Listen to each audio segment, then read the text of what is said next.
This is the Sakai channel here. Today we are going to be going over this cancelled game, Frail Kill. Had it come out, would have been the most controversial game of the 1990s, right alongside with Mortal Kombat and Night Trap. However, due to internal and external events in the gaming industry, the game would never see the light of day and would be one of many what ifs. So let's explore the history of the unreleased game, Frail Kill. The story starts in May 1994 in Moon Park, California, with the founders named Christina Shu, who, prior to forming Paradox Developments, had been the CEO/CFO of Malibu Interactive, a gaming company that had formed in 1992 of a merger of Acme Interactive. However, as Malibu was in a decline, she left her position to start her own company.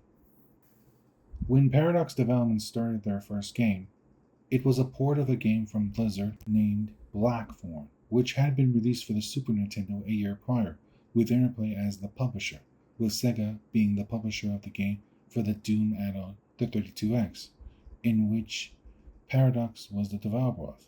Another game they also ported was the 3DO game named Shockwave Assault, which was released in 1996 for the Windows, and later on the Saturn, which was published by Electronic Arts. After becoming successful at marketing ports to these platforms, they wanted to make an original game that they could be proud of. However, the game that Paradox was developing for would be for the PlayStation, as by 1996, the console destined to become leader of the console market, as the Nintendo 64 was using cartridges. The 3DO was also out of the question, as by 1996, the console was truly dead in the console market, as the company had sold its hardware division to Panasonic, with the 3DO basically becoming a third-party developer, while the Saturn, which Paradox had developed the port on, as the 3D console was much more difficult to make it on compared to the PlayStation. Originally, Frail Kill wasn't meant to be a fighting game. Instead, it was originally a sports game that had elements from Mesoamerican culture, particularly ball game, which means the players would control a large masculine warriors who punched and kicked who kicked one another while trying to get the ball into the hoop. Think basketball, but not the NBA kind. Soon, Paradox Developments would find a publisher by the British conglomerate Virgin Group via Virgin Interactive Entertainment. VIE formed in 1983 as Virgin Games in London, England, after its founder, Nick Alexandre, left Rowan EMI. Originally, the company relied on submissions by freelance developers, but over time it would have an in-house development team in 1984, known as the Gang of Five. The turning point for Virgin came in 1987 when they bought the struggling distributor Mastertronics, which had a North American headquarters in Irvine, California, and had acquired the publisher Melbourne House in Australia. While the Virgin Group were the majority owners of Virgin Games, it all changed in 1994 when its parent company sold them to Blockbuster, which was moved into Spielberg Entertainment under Blockbuster, with both names under the ownership of Viacom, which had bought Blockbuster in 1994 along with Paramount Pictures in the same year. With this in mind, Viacom, the owners of VIE, would consolidate its other gaming divisions into Virgin by 1996. However, the game that Paradox presented would be changed after Virgin encouraged the developers into making a fighting game with the aspects into violence. This would change the direction of the game from an Aztec aesthetic with a BDSM, with the goal of the game now to be a fully blown adult fighting with 4 players in 3D. However, the PlayStation only had 2 controller ports, and in order to make this game work on the PlayStation, it would have needed the PlayStation multi-tap, which some third-party games would take advantage of, with the biggest game being Crash Team Racing. Before ultimately finding out about Frail Kill's fate, we first need to talk about something when it was shown. Frail Kill, had it came out, would have received an adults-only rating, with the game getting a showing in E3 1998, where it was nominated as the most popular game, with its feature being its gory and sexual nature. While this would be great to get attention, the developers of Paradox and publisher Virgin would tone down the sexual and gory elements to get a mature rating from the ESRB, as Sony and everyone else in the console industry wouldn't allow an AO game into their consoles. While the idea of being released on PCs was a possibility, it was also out of the question, as before Steam you had to get into retailers like Walmart and Target with Walmart being the most infamous example of not allowing AO games into their stores. In my opinion, Frokill should have not been an AO game. Because for one, Virgin was the one who made the choice to developers to do it.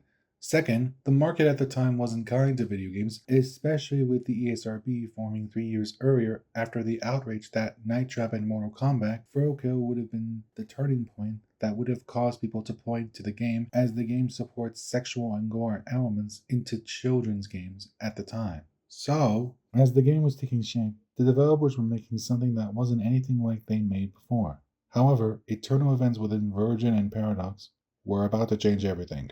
When Virgin was publishing the game, the company had been under the ownership of Spielwing, which was under the ownership originally under Blockbuster, then moved to Viacom directly. However, Viacom, which was still dealing with the Paramount merger, as Viacom was looking to spun off Spielwing and buying Virgin directly. However, nothing would come out of it, and would be one of the causes why Spielwing and Viacom would sell Virgin to get out of the gaming business, as by 1997, the company was trying to find a buyer. However, no deal would ever be reached, so instead they would sell parts of the company, its operations, to other companies, with one of them being Electronic Arts. If you remember earlier in the script that another game they also supported was the 3DO game named Shockwave Assault, which was released in 1996 for the Windows, and later on the Saturn, which was published by Electronic Arts. That wasn't the only thing that happened, as Electronic Arts would also buy Westwood Studios and Burst Studios, and would publish any Virgin games in North America that hadn't been released yet, with Frokill now being published by Electronic Arts. However, Electronic Arts and Paradox Developments had already had a mixed relationship, not helping that EA had connections to the senator in Connecticut in the late Joe Lieberman, which was one of the factors of the game being cancelled. Another factor was the violence in the game. Despite the tone down, it was still too violent, and that Electronic Arts wouldn't be able to market the game with sexual and gory elements, even if it was toned down to the point of being unrecognizable. And even if it had been released in 1998, with the game being 99% complete, EA wouldn't be able to see their return on their investment, and the acquisition of Virgin's North American operations was another factor for them to cancel the game. However, Paradox at one point had a deal with Tomb Raider publisher Eidos Interactive with a different name. However, in the end, nothing would come about it, and seeing this game wasn't likely to come out, it would be cancelled, with the game being reworked into something else for the PlayStation. However, the game would end up being pirated to websites by its developers who made the game, which is how most of the big name YouTubers were able to cover the gameplay of Frokill. So what happened to Frokill? The quick answer was that after the fall of EA, Activision would work with Paradox Developments to release Frokill's assets into a new game, which in 1999 would be released as a licensed game named Wu-Tang the Game, with the game getting average scores from critics. Paradox would continue to work with publishers like Activision, Eidos, and Mattel until 2004, when Paradox was bought by Midway Games and was renamed to Midway Studios Los Angeles. Meanwhile, Virgin Games' operations in Europe would be spun off around the same time as the EA buyout. However, 1 year later in 1999, the company would be sold to Interplay until 2004, when Titus bought Interplay's stake of Virgin and even a minority stake of Interplay, with Virgin being renamed in 2003 as Avalon Interactive until its closure in 2005 in the UK, while its Spanish operations would be separate from Virgin and renamed to Virgin Play in Spain until 2009 when they were liquidated.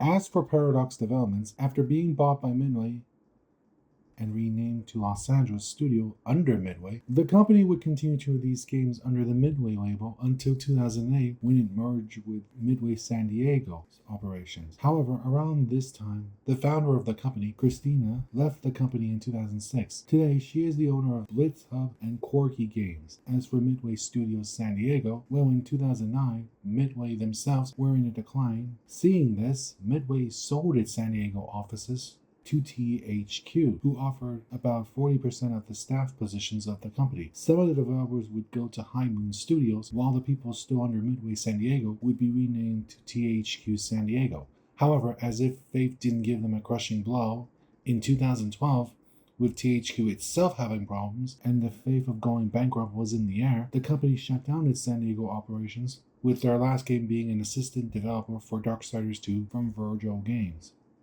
After doing everything to cover the cancel game for the PlayStation, it makes me wonder if the game had come out, would it get a successor to Thrill or a sequel to it?